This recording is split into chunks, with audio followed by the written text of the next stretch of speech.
Benvenuti al Poeticamente Scorretto sul canale Instagram del Movimento del Rinascimento Poetico, in diretta dalla mia libreria, un po' come dire dalla mia mente. Io sono Jonathan Rizzo, referente per la Toscana e l'arcipelago annesso, che io sto puntando un referendum per spostare il tutto direttamente all'impero francese.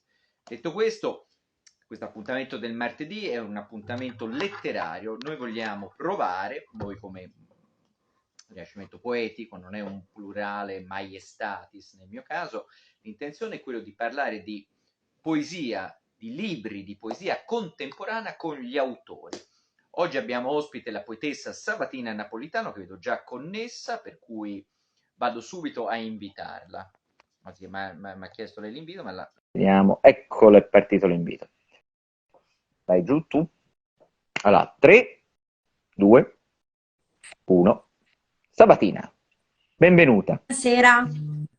Buonasera e benvenuta a Poeticamente Scorretto, a Sabatina Napolitano. Benvenuta Sabatina, dai, intanto è un piacere averti qui con noi, ti ringrazio di aver accettato il mio invito in questa, chiamiamola, vorrei dire salotto, ma sono come vedi in libreria, per cui diciamo in questo spazio dedicato ai libri, in cui parliamo di libri con gli autori, per cui siamo qui per parlare in questo caso della tua ultima opera, anzi ce la vuoi mostrare subito così entriamo nelle pagine? Entriamo nel vivo della questione perché io non ho il cartaceo di questo libro di cui parliamo. Io ho scritto diversi, però temo che non sia delle migliori. Ah, ecco. Ah, ho scritto diversi libri di poesia, mi presento, io mi chiamo Prego, Sabatina. prego. Abbiamo degli amici in comune perché tanti anni fa ho avuto contatti anche con molti poeti fiorentini di Firenze, quindi poi casomai ne parleremo. Vabbè, E sono contenta sono perché curioso. il referente della Toscana per i poeti, mi pare di capire. E come no? E chi meglio di me può interpretare un ruolo di così alto lignaggio e prestigio? Oui, c'est moi. E in ogni caso io ti ringrazio per questo intervento, ti ringrazio anche della considerazione. Nonostante il libro io non Benvenuto. l'ho, perché non ho queste copie, per cui dovremo, Arriveranno. arriveranno, chissà, perché dovevano arrivare a gennaio, però io ho parlato col mio amico perché ho un amico avvocato. Ho parlato con un mio amico e non ci siamo mossi perché poi l'editore ha detto, procrastinava, ha detto che mi avrebbe mandato le copie, ma non l'ha mai fatto. In ogni Mm, caso, avveleniamoci la vita, perché comunque le poesie stanno andando avanti, i testi, certo, si parla di un libro che ha 100 testi, quest'ultimo, e complimenti. quindi stanno andando. Ringrazio anche gli amici che hanno già condiviso dei testi, poi ultimamente ho mandato dei testi a Maria Luisa Venuta per proporli per una pubblicazione per Nazione Indiana. Ovviamente lei mi ha detto guarda che ci sono delle persone su Nazione Indiana che sono proprio atti a condividere, a pubblicare cose che sono letterarie, perché lei non occupandosi propriamente di poesia ma più di sociale mi diceva guarda rivolgiti a loro. Però il problema non è tanto delle amicizie, delle simpatie, della storia. Là il problema, e lo dico pubblicamente, è il fatto di un'empatia, di una simpatia. Io ho letto questi testi di Maria Luisa Venuta su Nazione Indiana e li ho trovati per me motivo di vitalità, motivo di esperienze nuove, quindi Bello. nuove esperienze, perché io ho una concezione che la poesia deve essere sociale, deve essere politica, civile, non uso più questa parola perché ormai è abusata, quindi in quest'ottica sono alla ricerca di energie più positive, più proficue, che non significa che debbano venire per forza dai circuiti letterari propriamente detti. Sono convinta che la poesia si nutra di altre energie che vengono dalla cultura, quindi dall'arte, anche dalla musica, e molto spesso è un paradosso, si incatena, si disequilibra, si inquina con i poeti propriamente detti, perché c'è troppa competizione, c'è troppo antagonismo, quindi preferisco seguire questa strada di tutte queste persone che mi stanno facendo crescere molto. Quindi ringrazio anche te perché tu sarai Vabbè, veramente al troppo che. buono. Sei molto gentile. Senti, Sabatina, allora, riavvolgiamo un attimo il nastro, perché ci hai dato una notizia spiacevole, no? Il libro non è pronto. Spiacevole per te e per chi lo vorrebbe leggere, naturalmente, quindi per tutti, immagino per tutti. Vorrei un attimo, perché questo ci permette di toccare un argomento che per tutti gli autori di poesia, gli scrittori in generale, è un momento importante, no? Dopo l'ok, sì, ci piace la sua opera, vogliamo pubblicarla, poi c'è come dire, quella traversata nel deserto da fare, dall'attesa fino alla pubblicazione, fino a che non ti mandano i libri. Mm, Non voglio entrare in polemica con l'editore del perché ci sono dei ritardi, capitano, insomma io auguro, anzi ti auguro a te e a loro di risolvere il prima possibile le questioni. Prima cosa ti chiederei, intanto dici il nome del libro, non l'abbiamo citato, che è una cosa importante. Nelle sue braccia. Ripeti, scusa, c'è stato Nelle un silenzio? sue braccia. No, ripeti, terza volta? Nelle sue Scusa. braccia. Nelle sue braccia, ecco, sì, scusami. No, e diciamo anche la casa editrice, dai, facciamo pure questo Della servizio. porta. Della Porta. Allora, quanto la domanda alla poetessa, e poi se hai piacere vorrei che tu ci leggessi qualche testo comunque nelle sue braccia, però prima fammi fare una domanda. Quanto, in quanto tu autrice, dicevi giustamente, non è il primo libro che pubblico e poi magari facciamo anche un percorso tuo, no? Di crescita dalle prime opere a questa, perché giustamente è bello vedere come una persona, come un autore, un'autrice abbia un cammino che lo porti poi a scegliere delle strade che possono essere in salita, in discesa, manca, insomma, vabbè, insomma, il percorso è sempre particolare e personale. Comunque, la domanda era questa. Quanto, più che come, quanto patisce l'attesa della pubblicazione un autore, secondo te, in generale e specificatamente, visto la particolarità della tua situazione, addirittura mi parlavi dell'avvocato, ci dicevi che quasi quasi qua metto tutto in mano agli avvocati, insomma, quindi sei abbastanza nervosa, mi dà l'idea. Se ci vuoi dare, come dire, un quadro più specifico su quello che stai sopportando te, perché parlavi di gennaio, ora siamo a, che mese è? Aprile, siamo ad aprile, insomma, da Capodanno alla Pasqua, giustamente uno un po' si intosta la nervatura, ecco, No, diciamo, no? sono nervosa. No, e se io fossi nervosa dovrei cominciare dalle 5 del mattino. No, non sono affatto nervosa. Bellissimo. Noi non siamo in una torre d'avorio, quando abbiamo a che fare con le persone è chiaro che le persone sono fatte di relazioni sociali e io mi pongo l'obiettivo in una giornata di andare d'accordo con 3 persone su 10. Ovviamente tutto il resto delle persone non andrò d'accordo, perché È siamo una buona media, utenti, siamo relazioni sociali. No, non mi sento affatto nervosa, mi sento stanca perché io mm, faccio tanto e non ho il tempo capisco. di essere nervosa. I rapporti sociali sono regolati anche dalla legge, quindi quando viene a mancare una promessa per qualsiasi voglia motivo c'è la legge, però non è detto che l'editore prima o poi non mi manderà le copie, però nel mio carattere, vuoi sapere la mia reazione qual è stata? Prego. Sì, sì. Quella di portare avanti invece il nuovo progetto, perché tra l'altro io sto scrivendo Mm, questo nuovo progetto, si chiama Dal lato del marito. mm, Giovanna, mm. io ho l'idea che per me i discorsi che vengono fatti di quantitativi o qualitativi per me non hanno ragione d'essere. Io sono nata poeta e la vedo così. Ogni tanto devo produrre, perché è mia natura, è fisiologia produrre.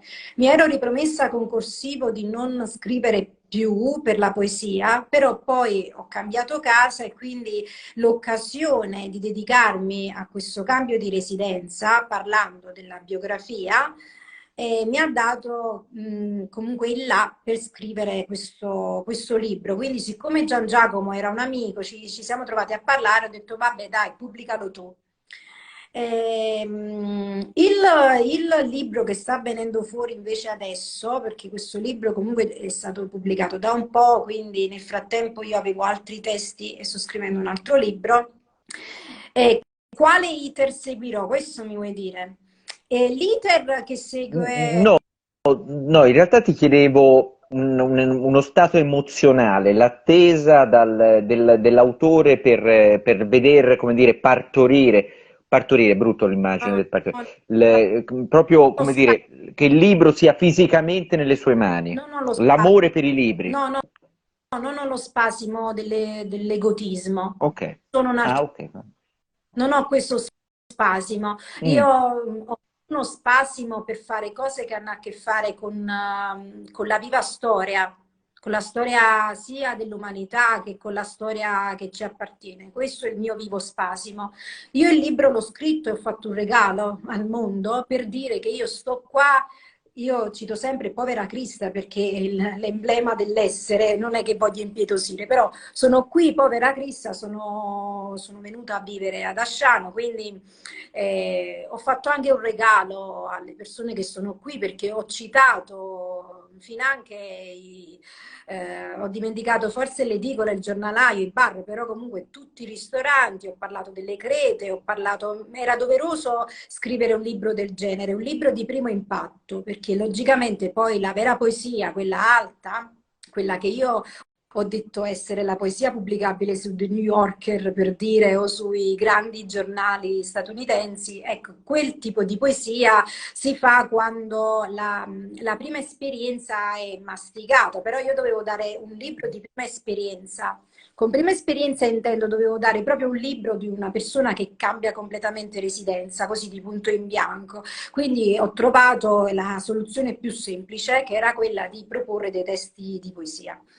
Allora, Diversi, scusa, una domanda che mi proprio non resisto, devo fartela. Dov'è esattamente Asciano? ecco, Asciano è nelle Crete Senesi, Ah, perché ok, grazie. Non sapevo. perché tu non sei referente della Toscana. Sì, ma non conosco tutti i paesi della Toscana. Geograficamente ho delle lacune, chiedo scusa alla mia maestra delle elementari. Comunque, guarda, io prima di venire in Toscana l'ho studiata un po' la Toscana, cioè io distingo dove si trova Pistoia da Prato, Firenze da Siena, Allora, più Pistoia da Prato la distingo anch'io e Firenze da Siena pure io. Poi tutti i paesini delle province, magari qualcuno mi sfugge. allora, Po- po- eh. nel, E a diciamo, Siena, nel Senese, ok. sud-est della Toscana e confina con l'Umbria. Ah, ah, ok. Dall'Umbria, dall'Umbria, quindi diciamo più o meno da 20 km da Perugia, possiamo dire, troviamo Chiusi. Da Che in Chiusi, Umbria. no, Chiusi è in Toscana. Ah, vedi? Chiusi, da Perché mi sfuggiva questa cosa. Chiusi ad Asciano ci sono tanti paesini che comunque sono i paesini della Val d'Orcia, della Ah, Val di Chiana ah, il Val e d'Orcia, quindi. ho capito. Poi È un rifiuto. Chianti, quindi trovi tutti i paesi del Chianti andando su, andando verso Firenze, ok? Io vivo invece in questa zona denominata Crete Senesi, che è la zona Sì. delle Cancane e dei Calanchi, che è diversa dalla zona di Montepulciano, che magari che è la Val di Chiana ed è più pianeggiante, più ricca di vigneti. La zona delle Crete solitamente non ha tipicamente i vigneti quando appunto queste formazioni argillose che derivano proprio dal fatto che tanto tempo fa c'era il mare in queste zone, quindi poi i detriti che vengono dal mare hanno costituito queste formazioni. E io ho cambiato residenza di punto in bianco per cui non sapevo manco io di cambiare residenza. E quindi è stata un'occasione utile pubblicare questo libro nelle sue braccia, perché ho raccontato passo passo tutto quello che accadeva, perché comunque sì, le donne fanno tanto, fanno tutto, però è stata una bella impresa rispetto alle altre volte che sono stata lontana e ho vissuto fuori, tipo Senti, quando sono... Sabatina, ci regali una lettura nelle sue braccia che parli particolarmente, visto che hai detto che il territorio è importante Ma in io questo libro, sono curioso. Non, posso ne lo- parlare del libro, non- perché io non possiamo parlare del... il cartaceo Vabbè. posso leggerteli, però non ho nemmeno il computer perché non sapevo che tu mi chiedessi i testi, non ci ho pensato effettivamente, però è stato un Ci grave poteva errore. stare, vabbè. Però, Vabbè, avrai altri libri precedenti? la curiosità dei testi viene dalla condivisione, dal momento che il libro io lo sto regalando, quindi non si vende, non c'è alcun ricavo, perché non so se tu guadagni dalla poesia, ma io non ho mai guadagnato dalla poesia, però non ho mai pagato per pubblicare un libro, questo è il minimo. No, non ho testi, perché i testi che trovate adesso li trovate dai siti che hanno condiviso. Quelli che ho proposto per Nazione Indiana e per la poesia e lo spirito diversi, sono un po' più complessi. Parlano della Roma di San Lorenzo, parlano di Firenze, di Torino e sono un po' incentrati nei luoghi, perché è anche una poesia dei luoghi. Sì, questo tipo di progetto nelle sue braccia è un progetto ben diverso dagli altri che ho pensato e ho pubblicato, perché io non so se tu conosci questa storia di cui parlavi. Io ho pubblicato prima corsivo per un editore che non so se conosci, Gordiano Lupi di Piombino, Non ho il piacere. ed è toscano, anche lui. Sì, certo. Piombino presente. Sì. Essendo dell'isola d'Elba, a Piombino sono passato alcune volte. Ah, sei dell'isola d'Elba. Sì, ciao. Elsa Morante, o mi sbaglio? Elsa Morante, cosa? Non ho capito cosa ha fatto all'isola d'Elba. Con un premio per Elsa Morante, no? Ho sbagliato? Non saprei quantificare quella cosa. Vabbè, Ma andiamo avanti, prima, no? Parliamo no, mi piace questa poesia dei luoghi di cui sì, ci parli. prima ancora Anzi, ti suggeriscano di andare a braccio, se hai qualche memoria. abbraccio per quanto riguarda le poesie.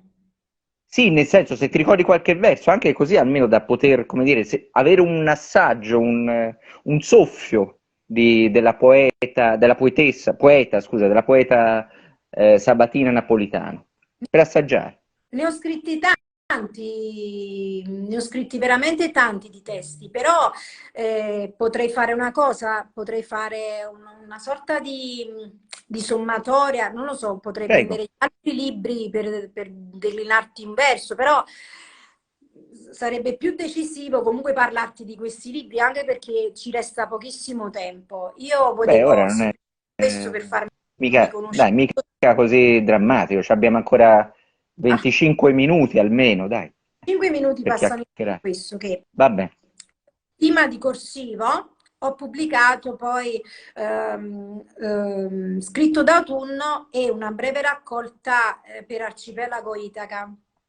Questi testi che ho pubblicato negli anni sono completamente differenti, sia per stile che per tematiche.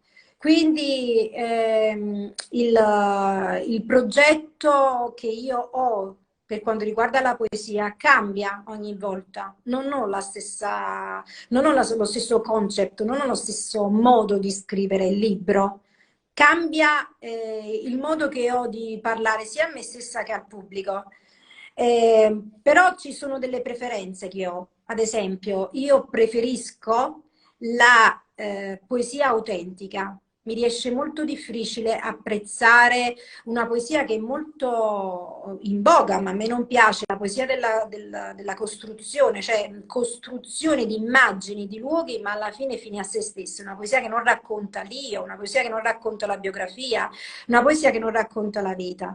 Poi io ho delle preferenze anche per quanto riguarda l'uso delle parole, l'uso del linguaggio. Io preferisco, mi trovo a dire io e sottolineare io, a ripeterlo, perché fa parte anche di una costruzione dell'autore. Non mi piace assolutamente la poesia che fa riferimento a dei termini un po' desueti dalla lingua parlata, non mi piace assolutamente. Noi veniamo dall'esperienza di Louis Gluck, dall'esperienza della Zimbosca, dall'esperienza di tanti poeti, anche tra Stromer in sé, però noi lo leggiamo in traduzione. Noi veniamo dall'esperienza di questi grandissimi poeti che non necessità di fare della poesia un lessico astruso, un lessico comunque complesso, una programmazione, una costruzione teatrale per inserirsi in un panorama. No, noi abbiamo a che fare con poeti che comunque hanno fatto della loro vita, del loro sangue, esperienza collettiva. Ed era questo anche il monito che mi attraversava quando io ho scritto questi testi. Quindi un'altra scelta di categoria che io faccio nel contestualizzare un ambito poetico è quello dell'autonomia. Io sono amante... Sabatina, scusami se ti fermo un attimo, perché tu sei un treno che viaggia su un binario sicuro. No, vedo che sulla teoria sei fortissima.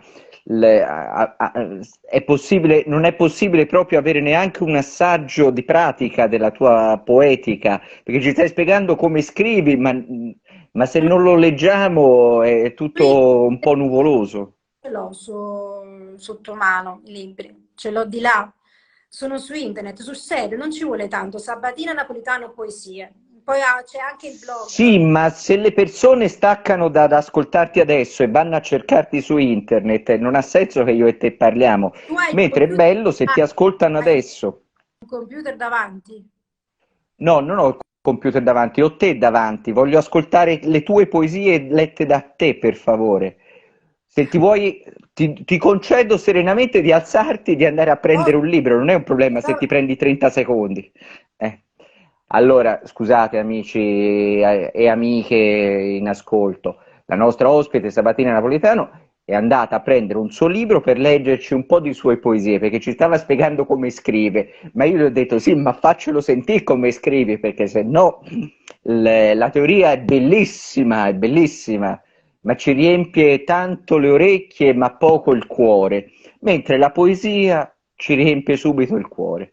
E questa vabbè, è una mia opinione, naturalmente. Eccola qua, eccola qua. ho preso Eccole solo qua. uno. Oh, Sì. questa è edizione ensemble. Ne hai portati più di uno. Bene, bene, bene, siamo curiosi. Facci un po' di letture, dai, regalaci un po' di poesia tua, un doc napolitano. Eh, non lo so, per esempio le valigie di Vera. Nel sogno in Prego. cui mi sono notte e mi chiamo Vera, la sera prima ho bevuto molto vino. Per questo dalle sue aule mi sembra tutto un po' sfocato e faccio un riassunto dei viaggi, mi chiedo le cose più eleganti da mettere nelle valigie. Mi hanno pagato molto poco gli articoli e per questo sono arrabbiata. Non importa, faccio finta di controllare i messaggi sul telefono. Brodat Deleuze. Poi c'è uno scritto che ho lasciato in albergo. Ho dimenticato i suoi ritorni, ma ora li sistemo nei miei posti fertili, in questa mia lingerie profumata. Mutande, camicie, calze come cose, matematiche da scalare in amplessi, in spazi bagnati. Cos'era quel rumore?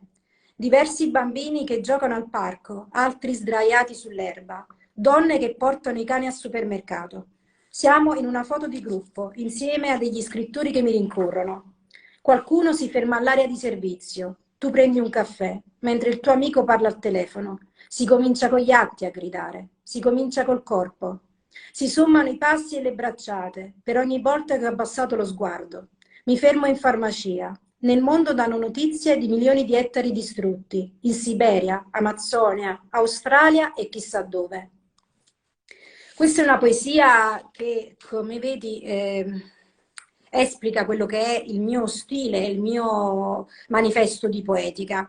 Io Quello sono per che la... ci spiegavi prima, I tre canoni il di racconto. poesia Prego. sono questi. L'autonomia di pensiero, l'autonomia di linguaggio. La poesia, secondo me, deve essere una poesia di pensiero, al modo leopardiano, ma Mm, non quello del 1800, ma quello del 2000. sì, Quindi la poesia deve uno essere una uno poesia... zibaldone moderno, Sì, no, contemporaneo. fatto riprendo Leopardi, che è il maestro della nostra letteratura, perché Leopardi diceva che la poesia è filosofia, ed è vero. Cioè la poesia deve esprimere pensiero, non deve essere un atto di stile o una costruzione puramente letteraria.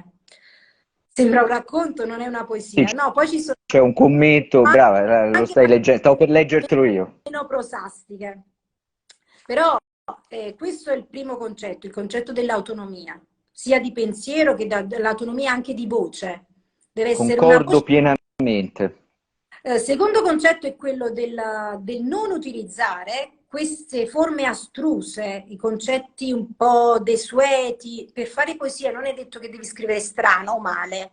Per fare poesia puoi fare poesia anche con un semplice slogan, per dire che non è uno slogan pubblicitario, ma uno slogan della tua vita. Anche con un aforisma puoi fare poesia. Si può fare poesia con tutto. Non voglio citare Allen Ginsberg, ma si può fare veramente poesia con ogni cosa, anche andando al Quindi, supermercato, lavando i piatti, quindi se mi permetti, Sabatina, quindi ti dici no agli arcaismi, no, sono d'accordo, effettivamente è ridicolo, siamo nel 2023, parliamo con la lingua anche del nostro tempo. No, no, ma ti capisco, ma ti faccio un esempio, per educazione non farò nomi, però rimango sempre, saluto l'amico Aldo che ci sta seguendo, rimango sempre molto sconfortato quando vedo ragazzi di 20 anni che scrivono come degli ottantenni, perché gli hanno insegnato che la poesia in Italia è quello. E quindi scrivono anche cose che hanno un valore, si vede che c'è sentimento, si vede che c'è ricerca e profondità dell'anima. Non è perché uno a 20 anni deve essere un coglione per forza, o l'intelligenza e la maturazione o la maturità arriva solo col tempo. Certo, il tempo aiuta. Però mi sconvolge questo, sono d'accordo con te, bisogna essere presenti a se stessi nel tempo che ci circonda, coerenti e onesti, lo penso anch'io. autonomi, soprattutto io valgo Autonomi, l'autore, indipendenti, vedi tu. l'autonomia e soprattutto l'autonomia di pensiero, la libertà e non essere costruito. Io odio che un autore venga costruito, sia costruito. Odio, è una cosa che mi manda in bestia. Esistono tanti autori costruiti più per la narrativa, ma anche per la poesia, costruiti a tavolino. È una cosa che io disprezzo. Io ho un autore che viene costruito, io sento la puzza a metri di lontani. La poesia, se deve essere poesia, deve essere autentica, il rispetto anche dei morti. In passato hanno fatto poesia Quasimodo, Ungaretti, Montale, hanno fatto poesia ai tempi della guerra, ma hanno fatto poesia col sangue. Oggi i motivi per fare poesia ne sono tantissimi, stando anche in guerra. Però si può fare poesia anche con la vita. La poesia è un qualcosa di veramente serio, che riguarda più l'esistenza. Rispetto alla narrativa, che è una forma più globale di arte, la poesia resta qualcosa legato all'esistenza. Se leggi una buona poesia, in quei 30 secondi che leggi la poesia ti puoi sentire migliore. Un verso ti può dare un qualcosa che magari 20 pagine di un libro non riescono a darti. Questo è ancora vero per la poesia, questo sì. Comunque, per quanto riguarda Dipende dall'autore, se è capace, certo. scritto da Chi scrive bene, sono d'accordo. non ho capito. No, dico dipende dall'autore, se è capace riesce ad arrivare al cuore della parola e al cuore del lettore. Chi scrive bene, scrive bene. Se uno riesce a scrivere bene, ce la fa. Hai ragione. Non è solo un fatto di scrivere bene, perché il concetto di gusto dipende anche dal periodo storico, il gusto dipende anche dal pubblico. Se noi ci affidiamo al pubblico, il gusto non è una cosa che è fondante, perché oggi c'è il gusto delle influencer e questa non è una cosa buona, Ma io ho nel senso che parlato di scrivere, non di chi legge, di chi scrive. Io infatti mi da parte riferisco del all'autore. viene educato dai libri che si leggono, dai libri che si leggono, dalle notti che si passano a studiare, Anche questo dall'amore è vero. verso una forma d'arte, quale può essere una poesia. È chiaro che adesso, per esempio, ti dico la mia, mi sto dedicando ad Prego. altri spazi perché in passato ho passato anni a studiare la letteratura d'autore, la critica, molte notti, molti anni, facendo lo sbaglio atroce di appassionarmi tantissimo. Forse ero più appassionata dei ragazzi che studiano all'università lettere e filosofia. Ero molto appassionata verso Umberto Saba, Spaziani, Montale. Ci tenevo quasi come fossero miei familiari. Ci tenevo tantissimo ed è sbagliato, ed è molto sbagliato, perché poi per un niente ti crollano le certezze o magari qualcuno, un vampiro, ti viene a rubare le passioni. Mi è capitato, ci sono stati vari vampiri che mi hanno rubato la passione, mi hanno rubato il sogno. E basta poco per rubare un sogno a una che vuole fare la poeta. Ora ormai ho capito che non voglio fare la poeta, perché essere poeti non è fare i poeti. Io non ho mai vinto un euro dalla poesia. E ci sono persone che, i grandi, che hanno vinto premi che danno 1000, 2000, 3000 ogni volta. Vabbè, Alda Merini, non sono i premi a dirti no, che sei una poeta, Alda è Merini, quello che scrivi, no? Quello che senti. sì, ma Alda Merini, per esempio, ha vinto tanti premi e a volte si manteneva anche con i soldi dei premi in passato, non che con i soldi proprio delle vendite del libro, ma stiamo parlando di un caso. Oggi i poeti non vendono, anche se pubblichi col colosso Mondadori, che io peraltro ho detto spesse volte di non apprezzare per niente, però non è che vendi con la poesia, quindi fare il poeta non esiste, nessuno fa il poeta di mestiere in Italia perché la poesia non si vende e le cose non cambieranno affatto, ok? Allora, su questa cosa devo contraddirti. Ci sono persone che vivono nel senso economico di poesia, però hanno allargato il loro, come dire, i loro affari non solo alla vendita dei libri, ma drammaticamente all'insegnamento della poesia, e io penso che la poesia non la si possa insegnare, devi averla nel cuore. Poi fanno altri tipi di truffe come i vari premi che vincono e istituiscono, per cui oggi questo lo vinco io, poi faccio un premio, il tuo lo vinco io e te vinci il mio, ci mettiamo d'accordo fra massimi sistemi. Poi c'è la truffa delle Proloco, degli assessori alla cultura, dei partiti politici. Diciamo che ci sono un numero ristretto, molto ristretto, di poeti in Italia che con la poesia ci mangiano e ci marciano e ci marciscono anche, se vogliamo Il essere lavoro che, il assoluti. lavoro che viene dal talento ci sta pure. Io non mi rivolgo, non facevo in questo caso, non facevo una critica a questo sistema. No, no, era per dirti, si può mangiare con la poesia o con la cultura o con l'arte, si mangia. Il Non è lavoro che che fa un poeta è ci può così. stare, non ci può stare, però io per esempio per la poesia ormai ho imparato a non crederci più, non combattere più per la poesia. Nel senso io non combatto più per la poesia, devi credermi, no. Combatto per affermarmi come autore, ma per la poesia non combatto più, perché ne ho viste troppe negli anni, ne ho viste troppe. Io ho Ah, una guarda, ti capisco, anche io ho viste parecchie. per dirti, io ho la prefazione di una persona, questa persona io credevo fosse una pasta di pane, per come nella biografia, Mm, ma si è dimostrato tutt'altro. mm, Cioè, mm. per dire. Quindi con quell'episodio che Ma uno dice... dici il nome, scusa. Allora, dopo Ma- quell'episodio io ho detto, no, ma guarda, dici il nome, no, noi vogliamo sapere i nomi. è finito il mondo per me, perché è finito il Ma chi mondo. è? Chi è questa pasta di pane? Non puoi aspettarti dai poeti che i poeti abbiano una coscienza. No, non puoi aspettarti che i poeti siano brave persone, non tutti. Non puoi aspettarti che i poeti, siccome sono poeti, sono migliori, anzi, i poeti erano dei gran passionali, quindi hanno fatto soffrire donne, penso a Dino Campana o a Amalia Guglielminetti. Le storie dei Mi, poeti sono storie, storie. mi sembra che più l'Alleramo abbia fatto soffrire Campana, ma a parte questo, Sì, però per dirti, a parte le biografie. 100, così come poeti del 2000, sono spiriti che non è detto che siccome sono poeti sono edificanti, non è detto che un poeta è per forza edificante. Io mi pongo come poeta edificante, questa è la quarta categoria del mio canone poetico. Io sono una poeta edificante. Non mi piace la poesia decostruzionista in quel senso, né mi piace la poesia disfattista che tende a tagliare, che tende a fare satira, a criticare. No, io sono della serie dei poeti che amano costruire ed edificare. Mi piace edificare il mondo, mi piace costruire, mi piace partecipare. Quindi, per esempio, anche con l'ultimo libro io ho partecipato a quello che sono delle realtà gravi. Per esempio, io vengo dalla terra, sto dicendo molto spesso io, ma questa cosa sarà alchemica.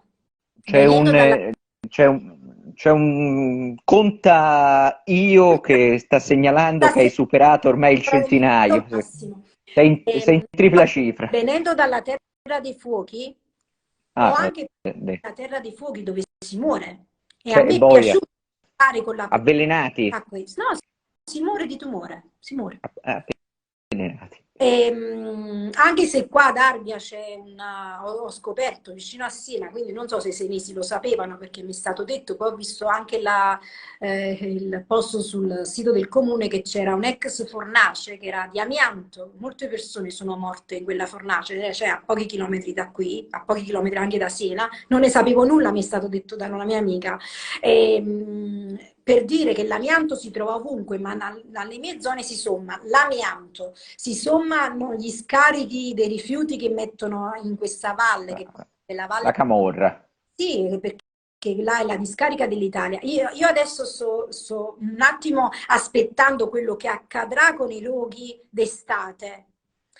I politici sono saliti al governo, sono venuti anche nelle nostre zone, ma niente si è fatto. La situazione è sempre quella nella Terra dei Fuochi. Sono 30 anni che stanno così e nessuno fa niente. Io non mi sono interessata di andare a vedere la prefettura o altro che cosa hanno fatto effettivamente per la Terra dei Fuochi, ma pochi mesi si vedranno i posti di nuovo delle mie zone piene di roghi. Roghi vuol dire proprio i roghi in mezzo alla strada, nelle campagne e che danno un'aria irrespirabile, per cui ovviamente il tasso di tumore è altissimo.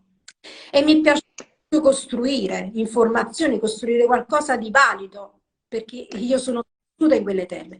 Poi, per esempio, Senti, Sabatina, scusami, visto che tanta gente ti sta scrivendo, sì, credo sia anche giusto ascoltare, leggere quello che sta scrivendo il pubblico su di te e su quello che ci stai raccontando. Ti chiederei, mentre io come dire, scorro la lista delle scritture e la ricapitolo, se tiri fuori un'altra poesia, dicevi questo è uno stile di poesia, ma ho anche altri modi di scrivere. Allora, dai, dacci una visione completa, no, della tua poetica. va bene. Questa da Scritto d'autunno, che è un libro totalmente diverso dagli altri, perché è un libro che si fonda più su uno stile, su una sonorità, su una musicalità. La neve non importa più a nessuno, se non è capace a riempire il silenzio. Quello che guardi oggi è così distante da me, che sarebbe stato necessario imparare a inventarci. Era anche per queste parole che mi sapevi dire, per il sorriso acceso di là dal tempo, che si incrocia quando anche la neve è inelegante. E ho con me un libro che smetto di leggere per parlarti. Non ci si deve costringere alla memoria. Noi è solo un rito dove parli di te e me, mentre il vento fuori sembra dipinto. Metto le cose accadute in un cassetto, lascio ogni meta nascosta e segreta, perché tu sei il mio centro e la periferia. Questa è una poesia che è stata messa anche in copertina. Ah, E ok. Scritto d'autunno è un libro che ha una musicalità anche retorica diversa, lo stile è completamente diverso. Ad esempio ti leggo quest'altra. Insegnami a Prego. darti dietro le vene. Su questo treno tutte le risposte sanno dirmi chi sono. Tremi quando un abito scollato ti dice che puoi ancora stringermi. Sei in anticipo da anni. Queste persone mi domandano di respirare. Ancora posso scegliere il desiderio tra il buio e la luce. Credi che il desiderio possa aprire tutte le scale, così come ogni luogo della terra. Poi mi guardi mentre leggo e una dedica conosce ogni dolore nuovo.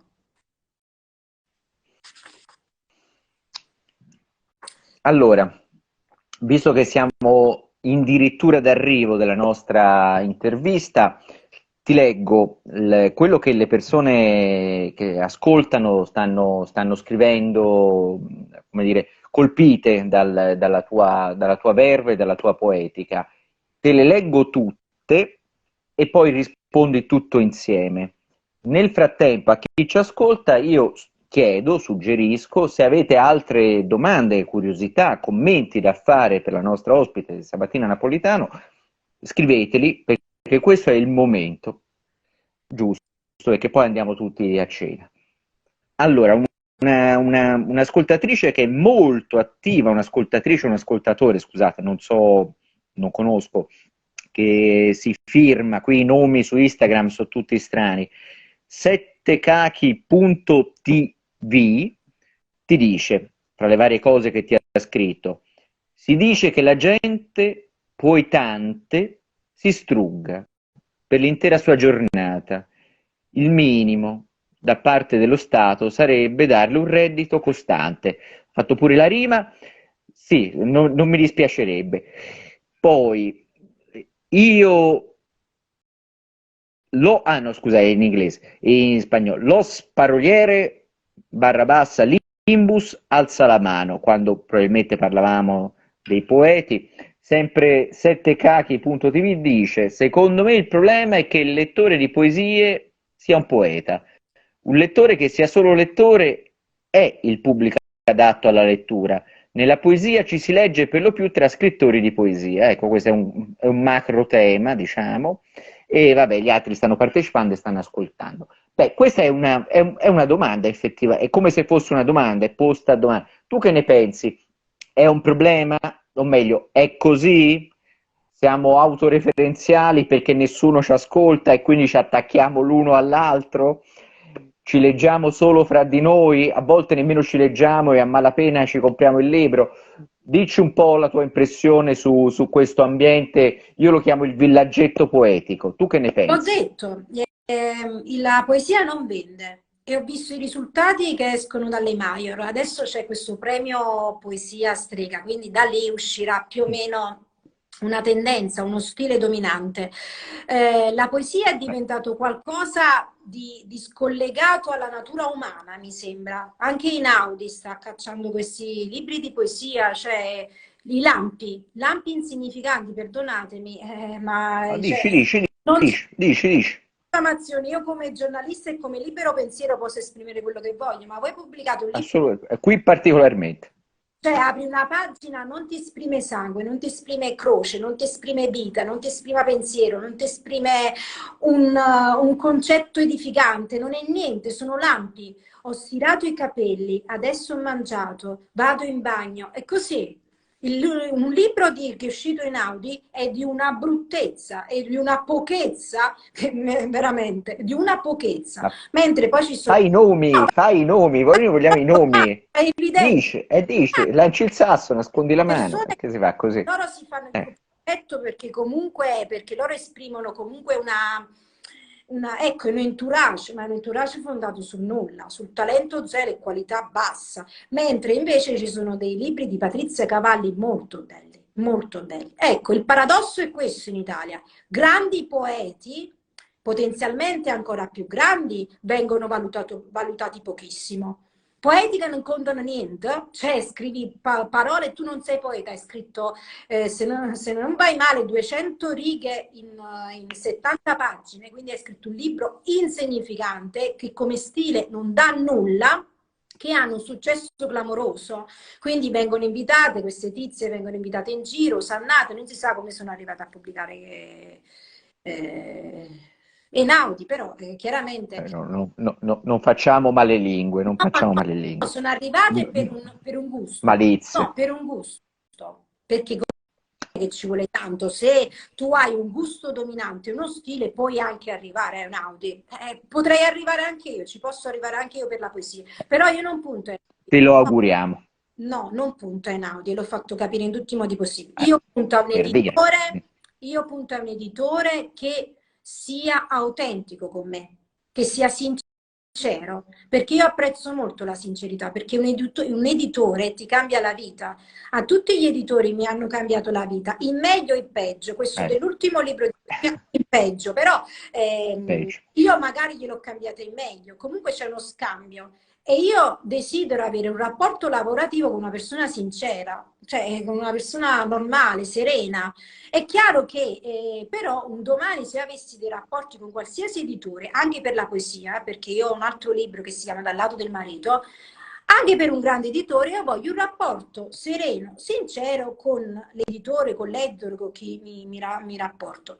Però per dirti che per la poesia c'è anche una tendenza. Io preferisco la scuola di pensiero di Patrizia Cavalli perché rispetta i canoni che ho detto nel corso di questa diretta, che se vuoi ripeto, sono quelli della scelta del lessico che è inerente alla lingua parlata, alla quotidianità, che subentra in ogni campo, la scelta di autonomia della voce, autonomia di pensiero e di filosofia, una poesia che faccia della filosofia, non una poesia come uno sfoggio di stile inutile, veramente utile a niente, perché per esempio sono usciti dei libri di poesia, ti ripeto, lampi nel vuoto, apri un libro, mamma mia che bello, mi rivedo, ma è un lampo nel vuoto, tu non puoi rivederti in un lampo nel vuoto. I grandi poeti, i premi Nobel, non hanno scritto poesie che erano lampi nel vuoto. Penso a Zagajewski. Quando è morto Zagajewski, io sono stata malissimo. Un poeta di cui non si sente più parlare, che io ho amato tantissimo. Lui ha scritto un libro, sugli oggetti e sulle cose. Un poeta veramente di uno spessore intellettuale, di una cultura straordinaria. E quando è morto Zagajewski io sono stata malissimo perché sono stata il periodo a Montpellier a leggere e ad amare i suoi libri. Zagajewski scriveva una poesia che aveva a che fare con le cose. Era capace di scriverti una poesia su Mozart, un'opera di Mozart, su un libro di un altro autore, sulla cultura in generale, ma era una poesia che costruisce, che edifica, che significa, che ti dà un'impronta. Certo, una poesia che parte da riflessi personali, ma non sono lampi nel vuoto. Ora c'è l'illusione l'illusione pericolosa che la poesia dei lampi possa essere una poesia che accalappia il pubblico. Quindi tu vedi questo poeta che si mette là seduto, ti mette questi lampi nel vuoto e tu esci fascinato dal nulla, Ma dalla sai nebbia. cosa, Sabatina, se mi permetti, allora, quello che ha fregato Zagajewski è stato il codice fiscale. Ma questa ovviamente è un sorriso nei confronti dell'eccellente poesia che ci ha regalato. Quello che volevo dirti è che sono d'accordo con te, anch'io sono molto critico, nel senso disinteressato totalmente dalla poesia contemporanea italiana e vedo quello che vedi te, cioè che è un ripetere vacuo di una lezione che è fuori dal tempo e che quindi genera mostri, perché il suono della ragione genera mostri. No, Detto questo, anche questi tipi poetici della poetica che io definisco del lampo nel vuoto. Apri una pagina, 3-4 lampi nel nulla.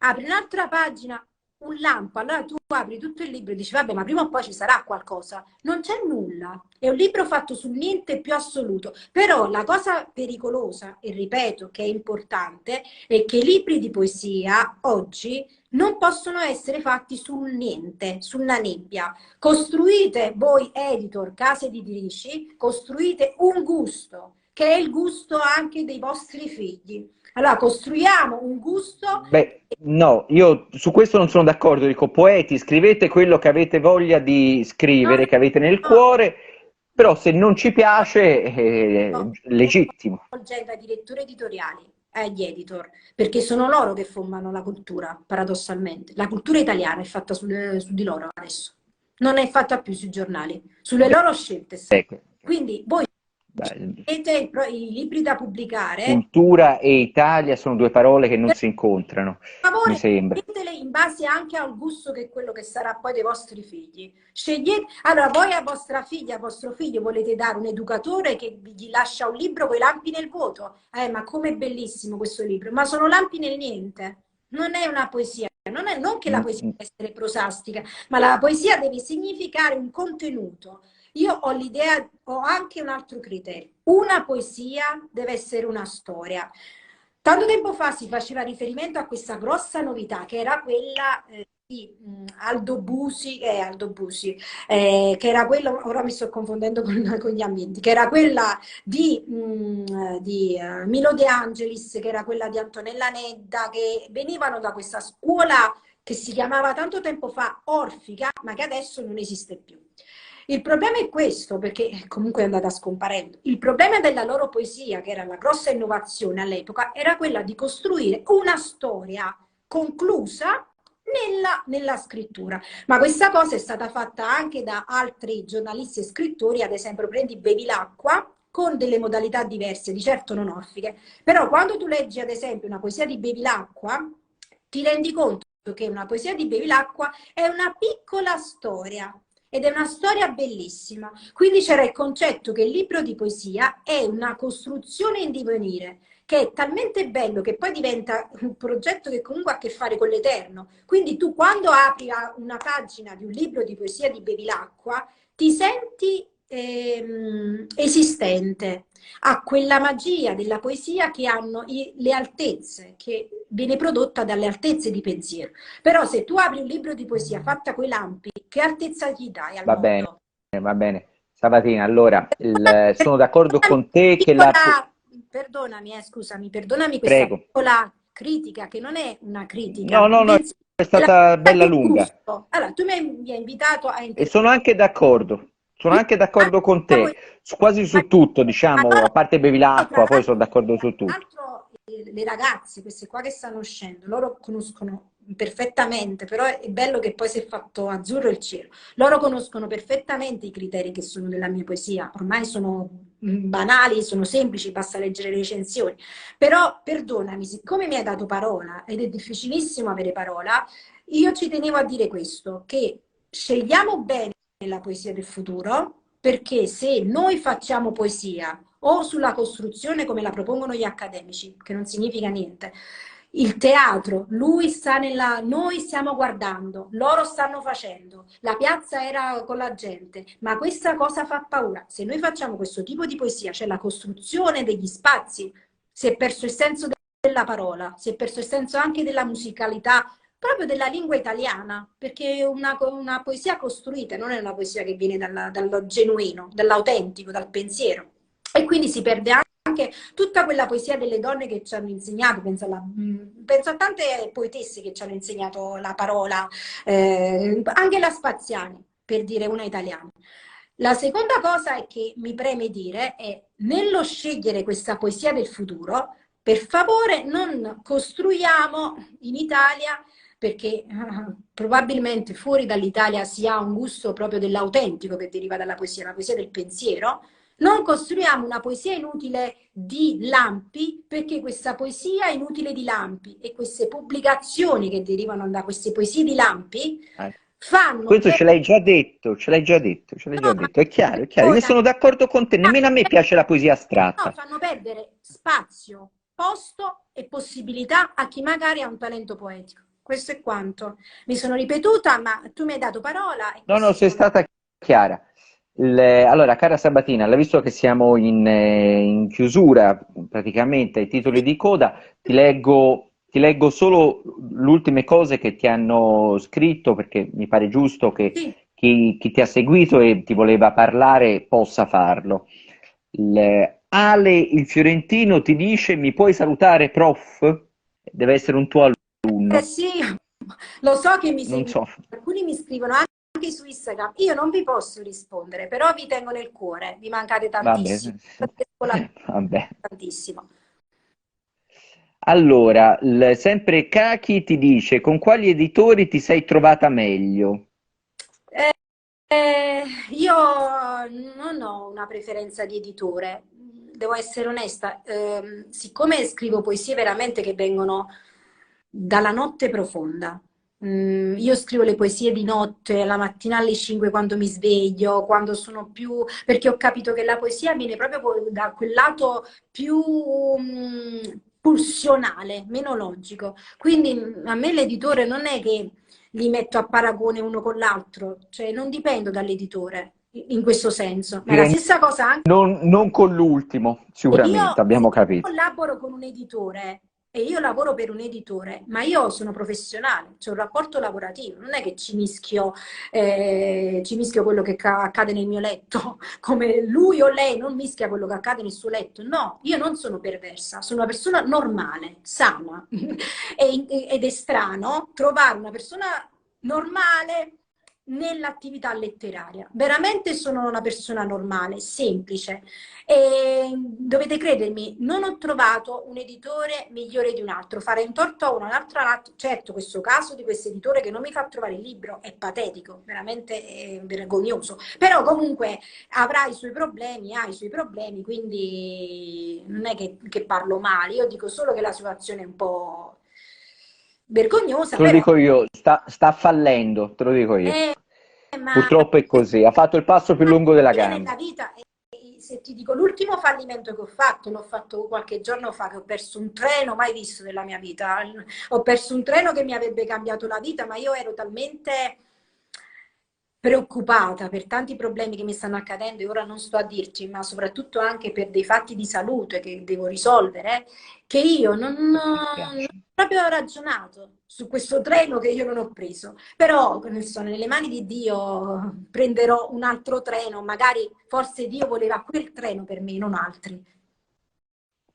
Allora, invece qui c'è una domanda polemica, quindi te la Beh, passo, sono curioso di sentire la tua risposta. sì, Raccontavi prima, no, che non ti piacevano i libri in cui in tante pagine c'erano poche righe, sì, l'ambito. dicevi 200 pagine, 70 200 righe per 70 pagine. Eh. Allora, Aldo Luigi Mancusi, che è uno scrittore romano che conosco, è un mio amico, dice: ma che ragionamenti folli! Lui è così, non la prendere sul personale, è caratteriale, mettiamola così. Dice: 200 righe per 70 pagine, sono una discriminante? Chiede, aspetta. Ricordo alla giornalista poetessa che una delle poesie più belle di Carmelo Bene, fa una citazione alta, colta, Carmelo Bene che conosciamo essere personaggio comunque eccentrico per eccellenza, che questa poetessa di Bene è di dicasi, due righe. Vabbè, anche Mi illumino d'immenso di Ungaretti, senza citare, senza bisogno di scomodare bene, andiamo appunto ai massimi Con sistemi ungarettiani. tutti. Quindi lui praticamente ti dice: qual è il problema? Se la qualità è buona, no?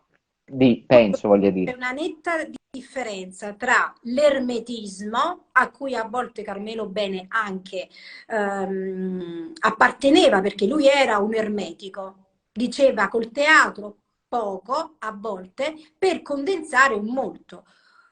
La teoria ermetica è ben lontana dalla teoria banale, ci sono due cose distinte e separate. L'ermetismo è Concordo, hai ragione. L'ermetismo è un genere di espressione dove la qualità si vede a una miglia di distanza, mentre la banalità è un genere costruito a metà tra il dire nulla e il rendere il pubblico partecipe di un inganno. È l'inganno che frega i tempi moderni. La poesia è qualcosa che non deve parlare dell'inganno, ma deve parlare del mistero. Sono due cose differenti. Si potrebbe anche fare un libro di poesia sull'inganno, ma sarebbe un esperimento che un grande poeta fa per una sola volta nella sua vita, quella di ingannare il pubblico e di ingannare se stesso. Ma se tu vuoi fare un inganno e hai successo su un inganno bello e buono fatto da una serie di banalità, costringi poi la critica a comunque a dirne qualcosa. La critica che non vuole, che è disinteressata, che non vuole avere a che fare né con i circuiti né gli servi per il potere. Io dico, stiamo bene attenti dai lampi, da questa nuova teoria della poesia dei lampi. Apri una pagina, un lampo, un lampo, un lampo, il niente. La seconda pagina, tanti lampi e il niente. Non si parla di ermetismo, si parla di banalità ingannevoli che sono ben diverse da quello che è il raccontare il mistero dell'esistenza. Sì, sì, no, sei stata, diciamo, chiara nel messaggio iniziale. Allora, c'è Giampaolo Mastropasqua, che tra l'altro è un mio amico, ma vedo che è anche un amico tuo perché scrive parole alate. Per te ti dice: Sabatina Napolitano è follemente autentica e originale, una voce certa nel mare poetico che verrà. Oggi i veri poeti vanno scovati e distinti dal circo e dai circoli diffusi. Grazie. Quindi è proprio un complimento sdilinguito. Io mi ricordo di Gian, perché poi quello che ti ricordi è quello che poi è solenne, quello che porti davanti a Dio.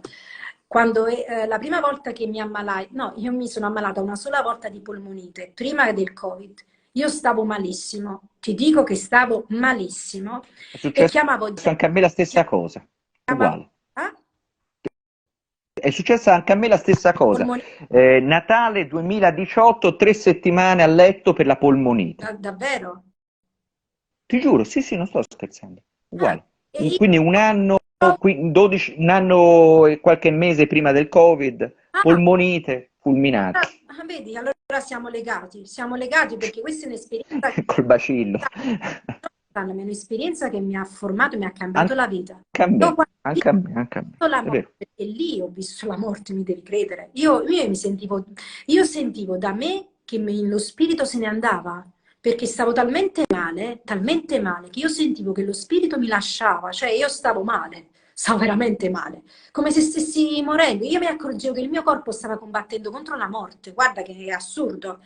E mi ricordo che chiamavo Gian, lo sentivo a telefono, per dirgli: Gian, ma questo batterio che cos'è? Mica può essere, perché io non capivo se era un batterio che si sarebbe tolto con le penicilline o se era addirittura perché io poi leggevo su internet, uno di quei batteri che escono nei condotti a volte non puliti, addirittura degli ospedali. E Gian mi spiegava che potrebbero esserci a formare una polmonite tanti batteri. Poi fortunatamente ho superato la cosa, ma devi credermi, io in quell'esperienza, per questo io penso che la poesia debba anche del dolore, della morte, della malattia.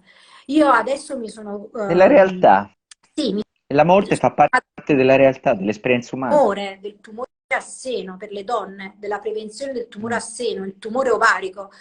Ho parlato anche proprio spassionatamente di pap test, ho invitato tutti a fare prevenzione. Perché? Perché con la crescita tu ti rendi conto del valore della vita, anche con la malattia. Anche con la malattia ti rendi conto del valore della vita. E adesso, per chiudere il discorso, anche per la narrativa, perché poi mi trovo ad essere condizionata da questi eventi, volente o non volente, io credo che questo tipo di discorsi sono discorsi attuali, discorsi che comunque servono anche alla letteratura. Nel mare magnum che esiste, il discorso di fine vita, preso veramente con passionalità, con ardore, è un discorso importante, perché ti fa vedere quanto vale effettivamente la vita. Mi devi credere, io vivo da sola, sono sempre da sola da tanti anni, non so che cosa vuol dire un uomo, mi devi credere, però io ringrazio il Signore di darmi. Ti credo. Io ringrazio il Signore ogni minuto di darmi la vita, perché io sono una miracolata. Quando ho avuto la polmonite mi sono resa conto di poter perdere la vita e quella polmonite mi ha cambiato veramente l'esistenza. Per cui io adesso quando mi sveglio alle 5 del mattino, devi credermi, io ringrazio il Signore che mi sveglio, che mi dà tante opportunità. So da sola, sì, ma fortunatamente non ho, è la mia croce, non ho malattie, non ho niente di grave. Però tutti questi discorsi sono discorsi che hanno a che fare con la poesia femminile, la malattia soprattutto. E quindi grazie Gian di avermi dato l'occasione di entrare più profondamente in quello che è stato anche questo risveglio. E questo rinascimento secondo me è legato anche a questa cosa che abbiamo vissuto insieme, questa polmonite. E io non lo sapevo che avevi avuto questa polmonite nello stesso periodo in cui l'avevo avuta io. No, ora non so se è lo stesso periodo, però io mi ammalai. Nel 2000, no, io l'ho avuta nel 2000, poco prima del Covid, che era morta mia nonna Anna, quindi penso un anno dopo, nel 2019 era. No, ecco, io l'ho avuto a Natale, io ho fatto tutto il, come dire, il periodo natalizio del 2018 e quindi anche il Capodanno del 2019, quindi tutte quelle 3 settimane l'ho fatta a letto, allettato, che la mia massima aspirazione era respirare, Oppure perché andare nel mi bagno. sdavo. Chi non ha provato questa sensazione, Del bagno, non mi ricordo. chi non l'ha provata non può dire che cosa significa soffrire anche coi polmoni. Penso a tutte quelle persone che hanno passato il Covid, a chi è morto per Covid.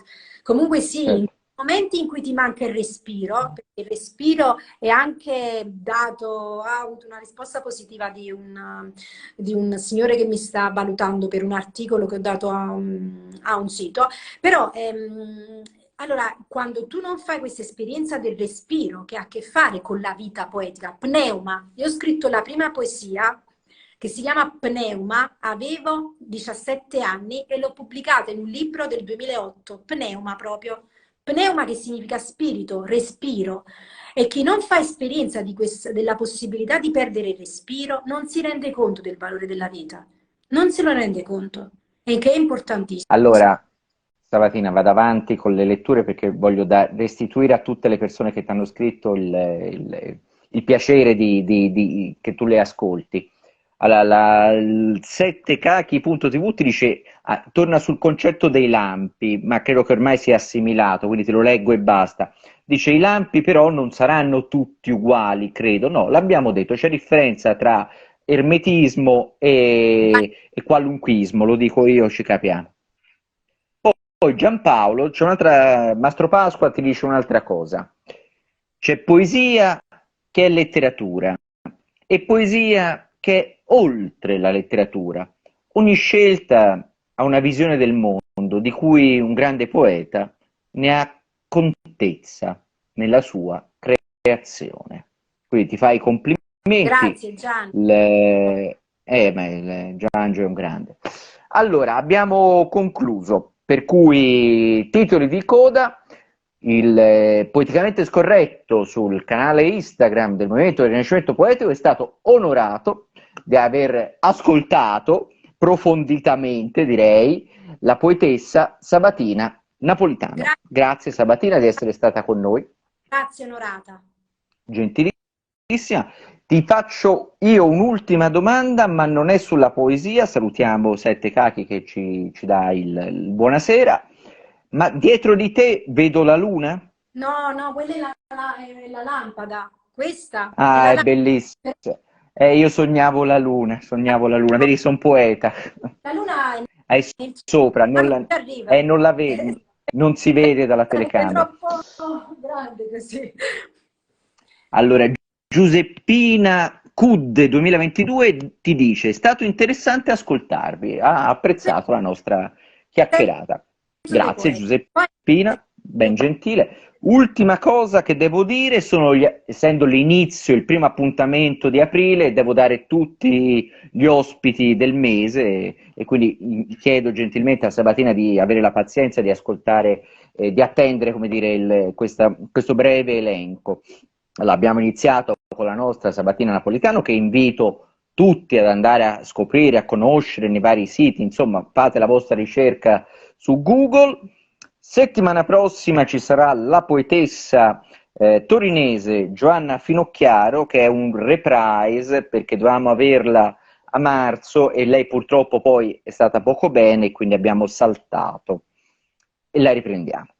Il 18, martedì 18, solito orario, ore 19, il poeta lucano, ma che vive anche lui, no, lui vive a Milano, scusate, lucano, ma che vive a Milano, Lorenzo Allegrini. Anche questo è un reprise perché per problemi miei di connessione la puntata andò a Donnine di Facili Costumi. E in conclusione, per il mese di aprile, il 25 aprile, data di una certa importanza storica, avremo il poeta e giornalista romano Giorgio Ghiotti, per cui parleremo di poesia e temo anche di politica e storia, ma questo vi invito a scoprirlo. Ancora grazie a Sabatina Napolitano che ci ha deliziato, è stato un piacere e vi invito a leggerla e a seguire le cose che fa e se volete anche quelle che facciamo noi. Buonasera a Buona tutti, serata. mi raccomando, basta coi lampi, un po' di tuoni nella poesia. Questo è il messaggio finale. Veramente. Buona serata. Bonne soirée à tout le monde.